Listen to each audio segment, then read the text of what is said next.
បណ្ដឹងចេញពីសាលារៀនទោះទើបតែរៀនថ្នាក់ទី1នាងតែងតែបង្កភាពរំខានក្នុងថ្នាក់រៀនធ្វើឲ្យមិត្តរួមថ្នាក់មិនអាចរៀនសូត្របានសុខគ្រូរបស់នាងតែងតែត្អូញត្អែជាមួយម្ដាយនាងថាតូតូតែងតែបិទបើកទៅពេលរៀនរាប់រយដងក្នុង1ម៉ោងគ្មានសិនណាធ្វើដូចនាងទេគ្រូខំប្រាប់នាងឲ្យឈប់ធ្វើបែបនោះតែគ្រាន់តែបែកក្នុងភ្លាមនាងក៏ចាប់ផ្ដើមទៀតពេលនេះនាងកាន់សៀវភៅចេញចូលពីទៅរៀនរាប់ដងរហូតធ្វើឲ្យគ្រូអស់សង្ឃឹមពេលនាងស្ងប់ស្ងាត់ហើយគ្រាន់តែមានអ្នកលក់តាមផ្លូវដើរកាត់នាងក៏រត់ទៅបើកបង្អួតនិយាយជាមួយគេព្រាមគ្រូខំប្រាប់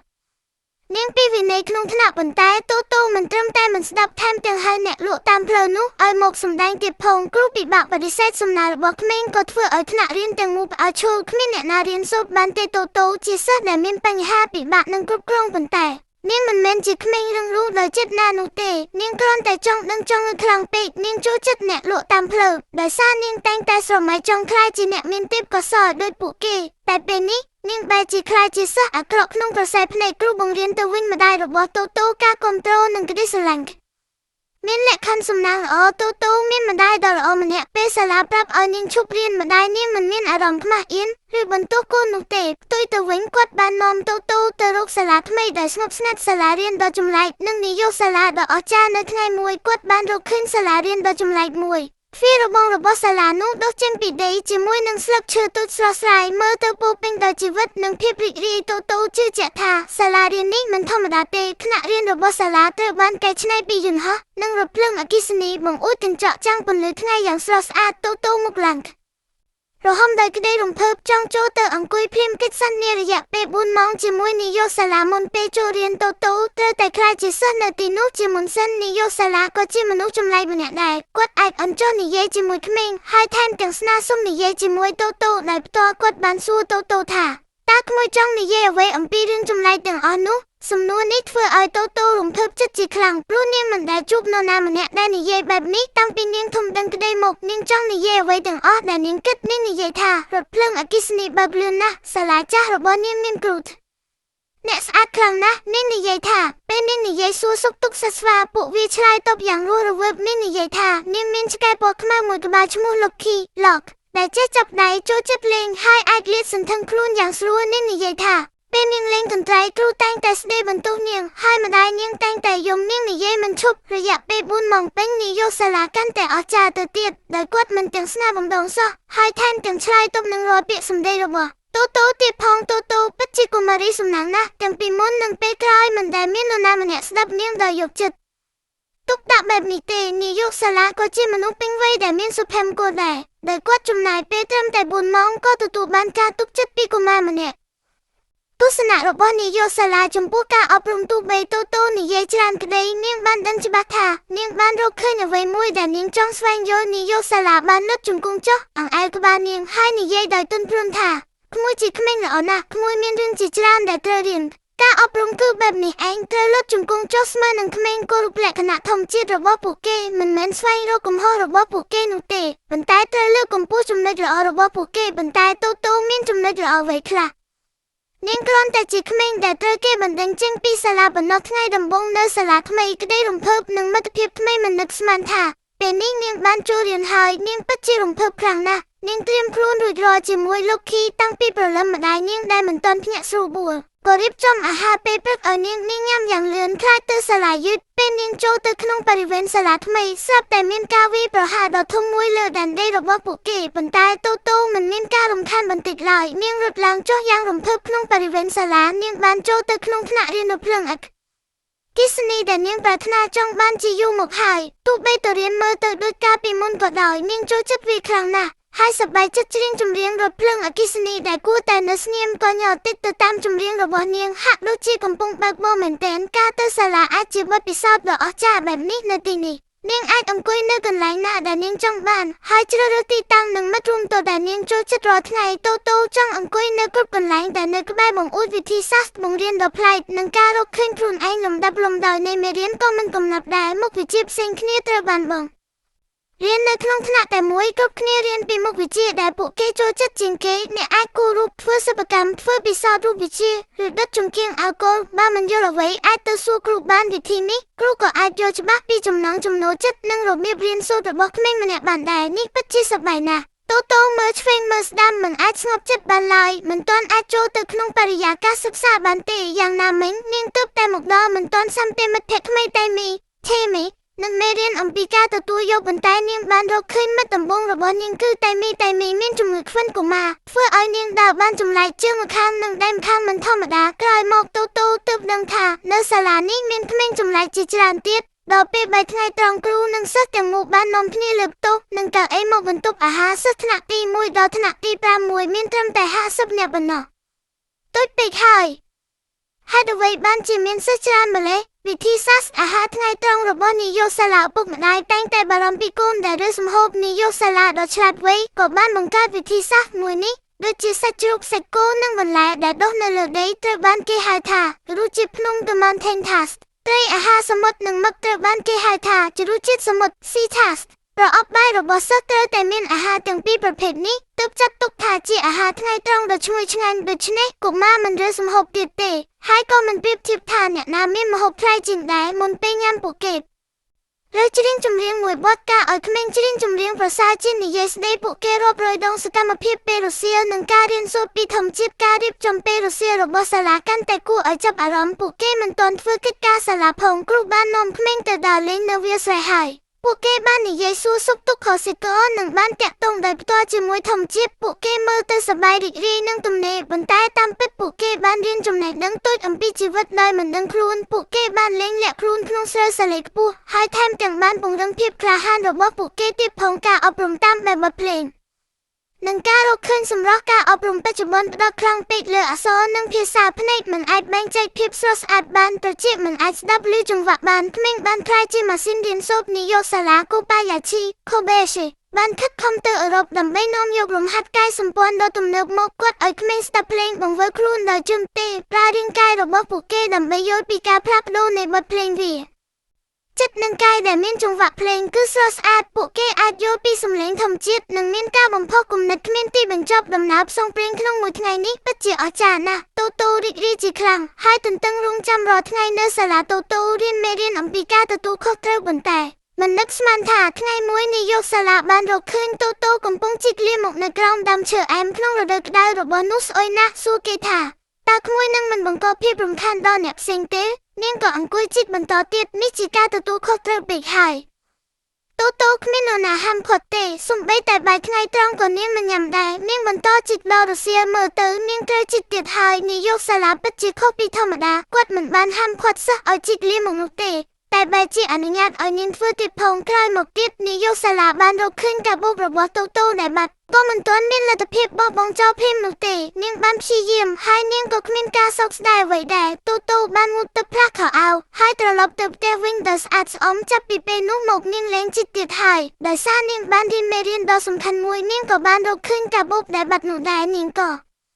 បានធ្វើកន្លែងដែលនាងជីកនោះឲ្យស្អាតបាត់ទៀតផងរាត្រីដ៏គួរឲ្យចងចាំនៅសាលាភាពអស្ចារ្យរបស់នាយកសាលាមិនត្រឹមតែប៉ុណ្ណឹងទេឬថាមានរថភ្លើងអគ្គិសនីថ្មីមកដល់សាលាសិស្សានុសិស្សនាំគ្នានិយាយគ្នាខ្សឹបខ្សៀវអំពីរបៀបដែលផ្ទះដ៏ធំគ្មានកង់នោះនឹងត្រូវដឹកចូលសាលាអ្នកខ្លះថាប្រើរថយន្តសណ្ដោងអ្នកខ្លះថាប្រើផ្លូវដែកចម្លើយមានច្រើនហើយចម្លែកស្រាប់តែមានអ្នកស្នើថាហេតុអ្វីមិននៅសាលាដើម្បីមើលផ្ទាល់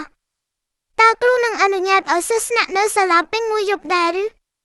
មិននឹកស្មានថានាយកសាលាកូបាយ៉ាឈីយល់ព្រមភ្លាមនេះជាបទពិសោធន៍ដ៏គួរឲ្យចងចាំសម្រាប់ក្មេងជាអកុសលតែមីដែលមានជំងឺខ្វិនកុមារមិនអាចចូលរួមបានទេព្រោះនាងត្រូវត្រឡប់ទៅផ្ទះដើម្បីធ្វើការស្ដារនីតិសម្ពាធប្រហែលជាម្ដាយនាងមិនដឹងថានាងចង់ក្លាយជាមនុស្សធម្មតាខ្លាំងប៉ុណ្ណានោះទេការមកដល់នៃរថភ្លើងអគ្គិសនីថ្មីមេរៀនជាក់ស្ដែងពេលរថភ្លើងអគ្គិសនីមកដល់មេឃនៅងឹតស្រាងតូតូជួបភ្នែកដែលល្ងួយគេងឈរនៅមាត់ទ្វារសាលាទទួលស្វាគមន៍រថយន្តទៅផ្ទះដ៏ធំមកពីចម្ងាយវារំកិលយឺតរហូតដល់កាត់តាមស្លឹកឈើស្រស់ចូលមកក្នុងបរិវេណសាលាពេលUnwording កម្មករបានប្រើវិធីរំកិលឈើមូលដើម្បីរំកិលរបស់ធ្ងន់រាល់រូបភាពប្លែកទាំងនេះបានដកជាប់យ៉ាងជ្រៅក្នុងគំនិតរបស់សិស្សតើក្មេងមិនអាចចូលចិត្តរៀនបានទេបន្ទាប់ពីមានបទពិសោធន៍បែបនេះការអត់ធ្មត់និងការគោរពធម្មជាតិគឺជាអាហារបំពន់ដ៏ចាំបាច់បំផុតសម្រាប់ការលូតលាស់របស់កុមារបណ្ណាល័យថ្មីនិងភាពក្លាហានរបស់តែមីបន្តែនាយកសាលាមិនបានប្រាប់ថារថភ្លើងអគ្គិសនីថ្មីនេះនឹងត្រូវប្រើធ្វើជាបន្ទប់រៀនអ្វីនោះទេនេះជាអាចកំបាំងតូចមួយតែមីដែលមានជំងឺខ្វិនកុមារតែងតែមានអារម្មណ៍អន់ចិត្តនាងមិនដែលលេងនៅទីធ្លាទេ ហើយក៏មិនដែលជ្រើសរើសប្រដាប់ក្មេងលេងសម្រាប់ខ្លួនឯងដែរបើនាងមិនអាចឡើងដើមឈើបាននាងនឹងមិនខ្ជះខ្ជាយធនធានទេនាងដឹងថានាងដើរយឺតដូច្នេះនាងមិនដែលទៅដើរលេងទេតែងតែលាក់ខ្លួននៅក្នុងថ្នាក់រៀនអានសៀវភៅតែម្នាក់ឯងពេលអានសៀវភៅក្នុងថ្នាក់អស់នាងក៏យកសៀវភៅពីផ្ទះមកអានទៀតនាងយកសាលាអាណិតនាងយ៉ាងណាស់ដូច្នេះបន្ទាប់ពីមានរថភ្លើងអគ្គិសនីថ្មីគាត់បានបង្កើតបណ្ណាល័យមួយសម្រាប់នាងពេលនេះតែមីមិនបារម្ភថាគ្មានសៀវភៅអានទៀតទេប៉ុន្តែក្នុងពេលបំពេញតម្រូវការអានសៀវភៅគាត់ក៏បានរៀបចំអាងទឹកសម្រាប់ក្មេងដោយចេតនាដើម្បីឲ្យពួកគេហ៊ានបង្ហាញរាងកាយដោយស្មោះត្រង់យើងមិនយល់ថាហេតុអ្វីបានជាពួកគេហែទឹកមិនស្លៀកឈុតហែទឹកនោះទេវាពិតជាស្មោះត្រង់ពេកហើយតែមីទាំងខ្មាស់អៀននិងអន់ចិត្តមិនចង់បង្ហាញដៃជើងរបស់នាងនៅចំពោះមុខអ្នកដទៃទេនាងនៅតែលាក់ខ្លួននៅក្នុងថ្នាក់រៀនភាពក្លាហានរបស់តូតូនិងការលើកទឹកចិត្តតែមីមិននឹកមានថាពេលនេះតូតូបានបង្ហាញខ្លួនហើយនាងបានដោះសម្លៀកបំពាក់របស់នាងចេញនៅរសៀលថ្ងៃនោះរួចក៏ទាញតែមីចូលទៅក្នុងអាងទឹកភ្លាមដែលមានជាក្មេងស្រីម្នាក់មិននឹកស្មានថាពេលនាងចុះទៅភ្លាមតែមីហាក់ដូចជាបានរកឃើញទ្វីបថ្មីរាងកាយទាំងមូលរបស់នាងមានអារម្មណ៍ស្រាលមិនធ្ងន់ដូចពេលនាងដើរឡើយសូម្បីតែភាពអន់ចិត្តដែលលាក់ទុកក្នុងចិត្តរបស់នាងក៏ត្រូវបានភាពស្រាលនោះបំបត្តិចោលដែរមើលទៅការព្យាយាមអ្វីមួយមិនមែនជារឿងអាក្រក់នោះទេតែមីព្យាយាមឡើងដើមឈើជ័យជំនះនៃភាពមិនបោះបង់ចាប់តាំងពីពេលនោះមកតែមីដែលមានទំនុកចិត្តមិនបានពេញចិត្ត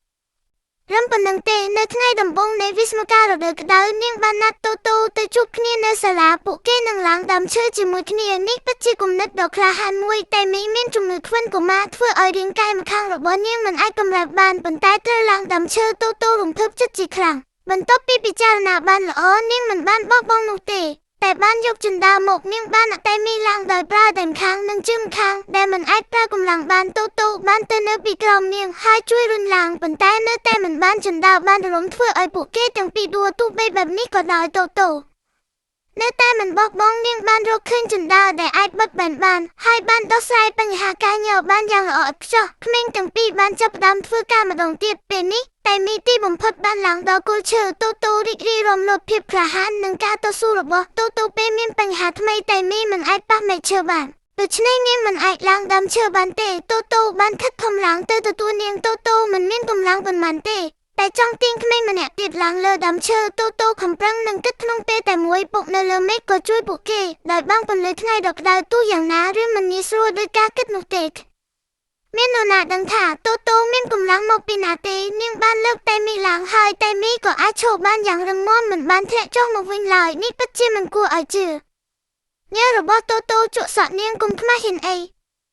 តែមីក៏ដកដង្ហើមធំដែរពួកគេទាំងពីរបានជួបគ្នានៅលើដើមឈើទីបំផុតទិដ្ឋភាពនៅពីមុខនាងគឺជាលើកដំបូងដែលតែមីបានឃើញក្នុងជីវិតរបស់នាងការឡើងដើមឈើគឺបែបនេះឯងពួកគេទាំងពីរអង្គុយមើលពីលើចិត្តរបស់ពួកគេមានអារម្មណ៍រីករាយដែលមិនអាចបរិយាយបាននេះក៏ជាបទពិសោធន៍ដ៏មិនអាចបំភ្លេចបានក្នុងជីវិតរបស់ពួកគេដែលការយល់ដឹងពីភាពខុសប្លែកគ្នារបស់កុមារនិងវិធីសាស្ត្រអប់រំរបស់នាយកសាលាម្ដាយតូតូឃើញកូនប្រុសរបស់នាងស្លៀកពាក់ប្រឡាក់ម្ដងគាត់មានអារម្មណ៍រំភើបចិត្តគាត់សង្ឃឹមថាកូនប្រុសរបស់គាត់នឹងប្រឡាក់ខោអាវរាល់ថ្ងៃមុនពេលត្រឡប់មក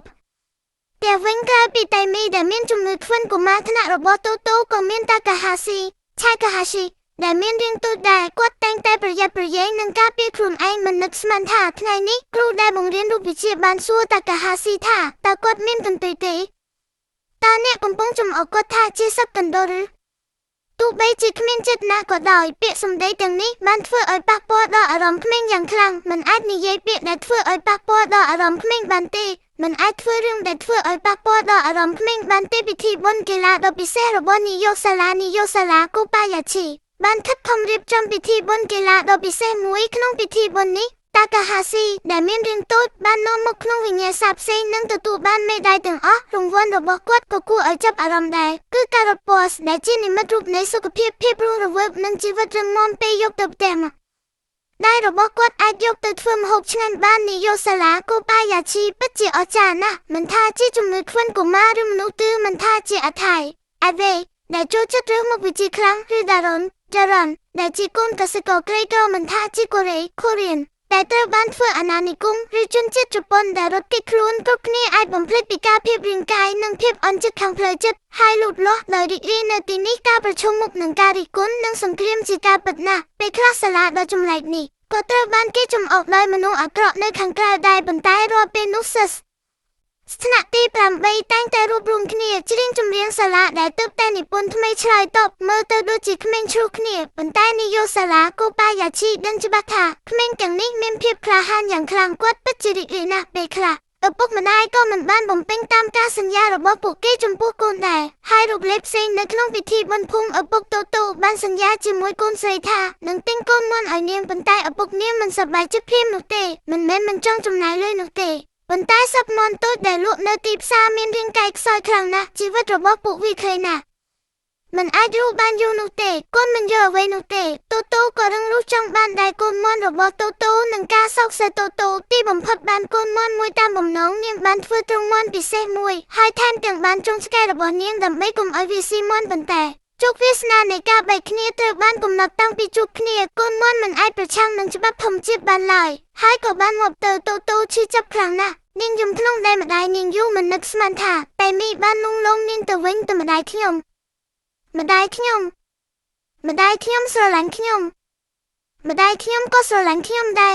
នាងមិនដឹងថានាងកំពុងនិយាយអំពីកូនមាន់ឬខ្លួននាងនោះទេស្ថានសួគ៌ប្រកាសជាស្រស់ស្អាតណាស់កូនមាន់ក៏អាចក្លាយជាទេវតាហោះហើរដោយសេរីបានតែមីពិតជាប្រាថ្នាចង់បានណាស់សង្គ្រាមនិងការផ្លាស់ប្ដូរជីវិតនៅខែកញ្ញានៃឆ្នាំនោះពួកគេបានរួបរวมគ្នាបង្កើតជាបណ្ដាប្រទេស Axis 4 ខែក្រោយមកឧបទ្ទហេតុ Pearl Harbor ក៏បានកើតឡើងជនជាតិជប៉ុនបានប្រកួតប្រជែងជាមួយអង់គ្លេសនិងអាមេរិកនៅ Pacific ពាក្យភាសាអង់គ្លេសពីឃ្លារបស់តូតូក៏មិនអាចប្រើបានទៀតដែរព្រោះខ្លាចគេយល់ច្រឡំថាជាចារកម្មពេលនាងរៀន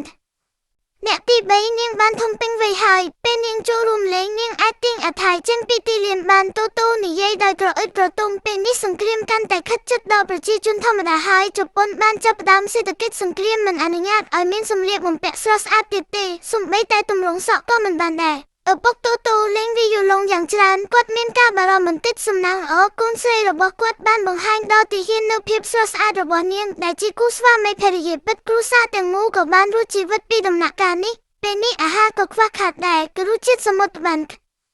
លាយជាសារាយគឺរសជាតិភ្នំបានក្លាយជាផ្លែព្រូនស្ងួតជាទូទៅគឺញ៉ាំបាយស្ករគ្រាប់ឆ្ងាញ់ក៏មិនអាចរកទិញបានដែរបរិសុទ្ធក្នុងទីក្រុងក៏កាន់តែតិចទៅប្រហែលជាពួកគេបានទៅជួមុខទាំងអស់ក្រោយមកមិនទាំងអាចញ៉ាំបាយបានទៀតផងអាហារត្រូវបានបែងចែកតាមលំដាប់លំដោយឪពុកតូតូក៏បានទៅធ្វើពិសោធន៍ដែរគ្រប់គ្នាកំពុងធ្វើសង្គ្រាមតើអ្នកណាមានពេលទៅស្ដាប់វង់តន្ត្រីស៊ីមហ្វូនី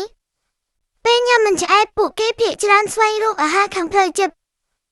តែមីនឹងរឿងគឺកាប៊ីនពូធំតែមីថ្មីនេះបានអានសៀវភៅ Uncle Tom's Cabin កាប៊ីនពូធំដែលនិយាយអំពីទេសកលស្បែកខ្មៅពួកគេរឹងមាំខ្លាំងណាស់ទោះបីត្រូវរងការធ្វើបាបប៉ុណ្ណាក៏ដោយក៏ពួកគេមិនដែលចុះចាញ់ដែរនេះពិតជាគួរឲ្យគោរពណាស់ជនជាតិជប៉ុនដែលធ្វើបាបយើងពេលត្រូវអាមេរិកធ្វើបាបមិនមានអារម្មណ៍រំភើបបែបនេះទេនេះពិតជាគួរឲ្យហួសចិត្តណាស់អ្នកដែលរងទុក្ខវេទនាគឺសុទ្ធតែជាប្រជាជនធម្មតាការរៀនសូត្រពីធម្មជាតិក្នុងគ្រាដ៏លំបាកពេលត្រឡប់មកពីសាលាវិញស្រាប់តែមានភ្លៀងធ្លាក់តិចក្មេងទាំងពីរបានចែកឆាត់ទៅផ្ទះជាមួយគ្នានៅក្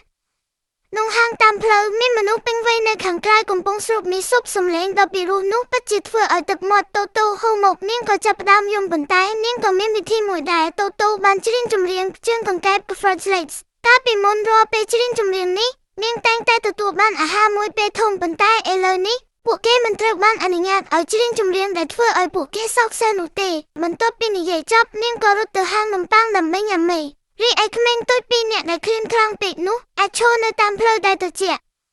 ទឹកភ្លៀងបំណោះភាពអត់ធ្មត់និងក្តីសង្ឃឹមរបស់តូទីបំផុតមិនអាចទ្រាំបានក៏យំយ៉ាងខ្លាំងតែមីមិនដឹងថាត្រូវលងយ៉ាងណាទេក៏ព្យាយាមអញ្ចោះឬឆាត់ប៉ុន្តែរាងកាយរបស់នាងមិនអាចអញ្ចោះបានឡើយទីបំផុតនាងដកដង្ហើមធំហើយបោះបង់ចោលប៉ុន្តែមីបានរកឃើញរបស់ល្អមួយគឺសំឡេងទឹកដែលបាញ់ដោយជើងបើមិនអនុញ្ញាតឲ្យច្រៀងតើត្រូវធ្វើដូចម្តេចអញ្ចឹងមកស្ដាប់ចង្វាក់ធម្មជាតិទាំងអស់គ្នាជើងដ៏ខ្លាំងរបស់នាងបានបាញ់ទឹកបង្កើតជាសំឡេងដែលបានក្លាយជាចម្រៀងជើងកង្កែបឡើងវិញក្មេងដែលយល់ពីចង្វាក់ធម្មជាតិតែងតែអាចរកឃើញការបំផុសគំនិតដោយអភូតហេតុពួកគេអាចយល់ពីភាពស្រស់ស្អាតនៅក្នុងភាពរំអិតហើយបង្កើតភាពរីករាយក្នុងស្ថានភាពលំបាកមិនថាត្រូវប្រឈមមុខនឹងព្យុះប៉ុន្មានទេពួកគេអាចបន្តដើរទៅមុខដោយក្តីសង្ឃឹមនិងភាពក្លាហាននេះគឺជាមន្តអាគមដែលនាយកសាលាកូបាយ៉ាឈីបានបង្រៀនពួកគេមានុភាពរបស់តេមីនិងមេរៀនចុងក្រោយពេលបែកគ្នាតេមីបានឲ្យសៀវភៅរបស់នាងទៅតូ ទោះបីជារឿងរ៉ាវរបស់ទីសកលស្បែកខ្មៅវែងបន្តិចប៉ុន្តែវាពោពេញដោយកម្លាំងច្បាស់ជាជួយការពារគ្រួសារតូតូបានតូតូក៏មានអារម្មណ៍ថាជាកិច្ចការដ៏សំខាន់ដែរនាងបានសន្យាថានឹងអានវាដោយយកចិត្តទុកដាក់ហើយប្រគល់សៀវភៅនោះទៅតែមីវិញនៅពេលសាលាបើគ្មាននរណាម្នាក់នឹកស្មានថាការបែកគ្នានេះជាការបែកគ្នាជារៀងរហូតនោះទេពេលសាលាបាបនាយកសាលាបានប្រកាសពីមរណភាពរបស់តែមីគាត់បានយំមិនបានស្ទើរតែឈរមិនជាប់នៅលើវេទិការួចក៏បានដឹកនាំសិស្សទាំងអស់ចូលរួមពិធីបុណ្យសពបរិយាកាសនៅក្នុងពិធីបុណ្យពោពេញដោយភាពសោកសៅតូតូដែលតែងតែចូលចិត្តបងក៏ភាពរំខានក៏នៅស្ងៀមតែមីដេកបិទភ្នែកនៅកណ្ដាលផ្កាហើយបានលាគ្នាយ៉ាងស្ងៀមស្ងាត់ជាមួយមិត្តរួមថ្នាក់គ្រប់រូបទីបំផុតដល់វេនតូតូកាន់កម្មក្បែរទៅជានាងក៏ខ្ញុំនឹងត្រឡប់មកវិញ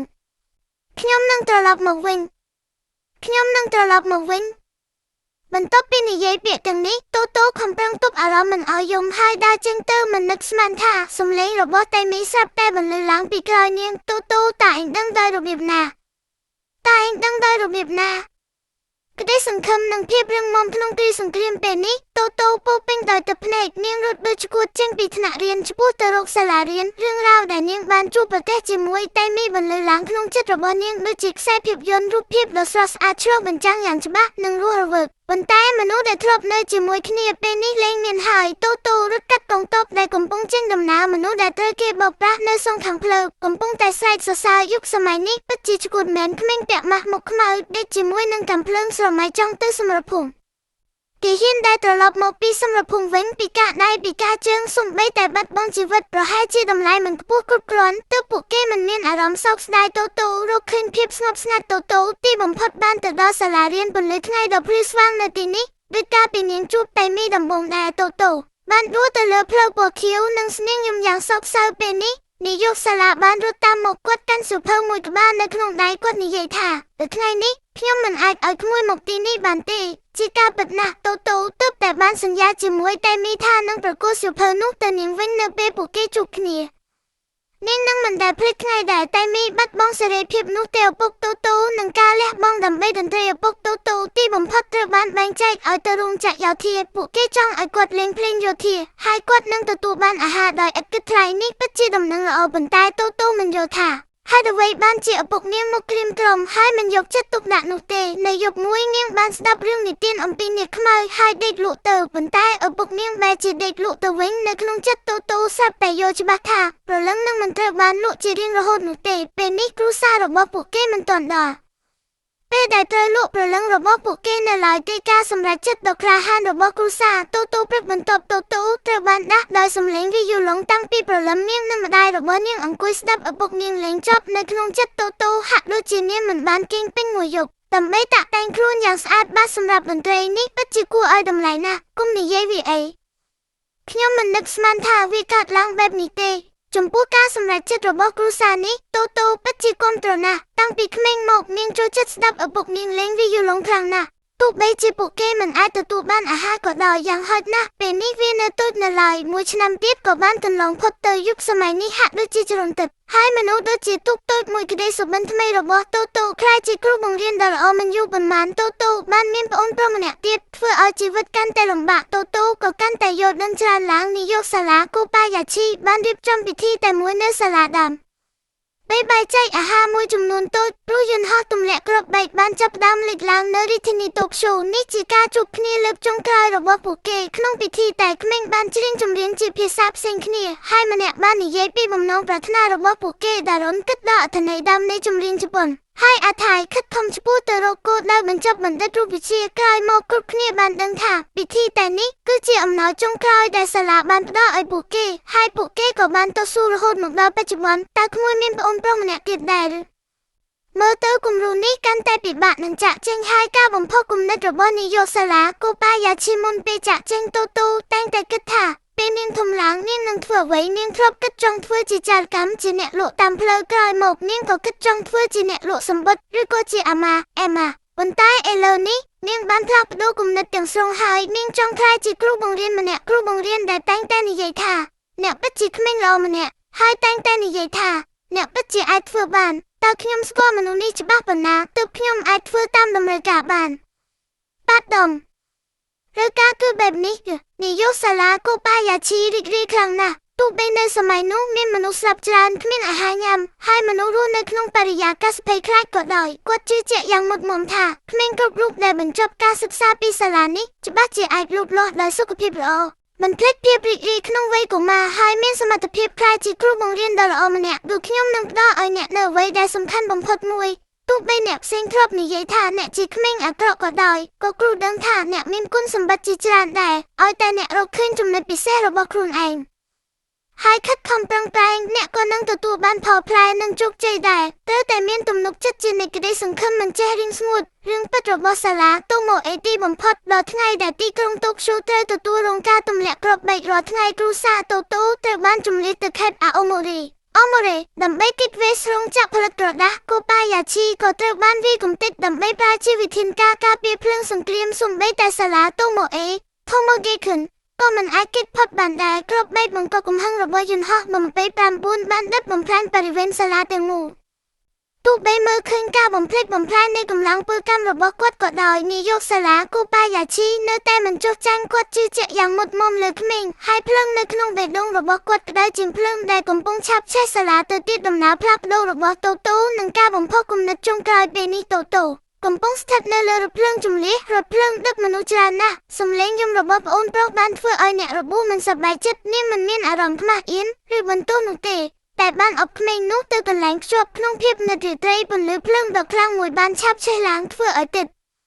ថាភាពនៅខាងក្រៅបង្អួចហាក់ដូចជាភ្លឺថ្លាព្រាមតូតូបើកទ្វាររថភ្លើងដោយចង់ដឹងចង់ឮហើយភ្ញាក់ផ្អើលយ៉ាងខ្លាំងនៅពេលឃើញអ្នកលក់តាមផ្លូវនៅតាមផ្លូវជនបទទិដ្ឋភាពនោះស្រស់ស្អាតខ្លាំងណាស់ហើយក៏មិនពិតប្រាកដខ្លាំងណាស់ដែរពិតជាមានរឿងខ្លះក្នុងវ័យកុមារដែលអាចស្រមៃចង់បានរាប់លានដងជាការពិតណាស់ការបកស្រាយរបស់នាយកសាលាកូប៉ាយ៉ាឈីក៏ស្ថិតក្នុងចំណោមនោះដែលគេតំណាងនៃក្តីស្រឡាញ់និងការអប់រំរឿងរ៉ាវទាំងអស់ខាងលើនេះគឺជារឿងពិតដែលបានកើតឡើងគ្មានអ្វីត្រូវបានប្រឌិតនោះទេវាបានរៀបរាប់អំពីសាលាបឋមសិក្សាដ៏ពិសេសមួយដែលធ្លាប់មាននៅទីក្រុងតូក្យូមុនពេលសង្គ្រាមលោកលើកទី2បានបញ្ចប់សិស្សដែលមានបញ្ហាតូតូបានសរសេរអនុស្សាវរីយ៍របស់នាងជាសៀវភៅដែលត្រូវបានបកប្រែជា33ភាសាហើយបានបោះពុម្ពទូទាំងពិភពលោកវាស័ក្តិសមសម្រាប់អ្នកដែលគិតថាវ័យកុមាររបស់ពួកគេត្រូវបានគេមើលងាយតាមពិតសិស្សដែលជាក្មេងមានបញ្ហាគឺទាំងអស់សុទ្ធតែជាជនរងគ្រោះនៃការវិនិច្ឆ័យខុសឆ្គងការអប់រំមិនមែនជាការលក់ទឹកនោះទេតែជាការស្វែងរកវិធីបំភ្លឺពន្លឺមួយដើម្បីឲ្យកុមាររស់នៅដោយខ្លួនឯងពិតប្រាកដឆ្ពោះទៅរកអនាគតដ៏ភ្លឺស្វាងហើយបន្តផ្សព្វផ្សាយក្តីស្រឡាញ់នេះទៅមុខទៀត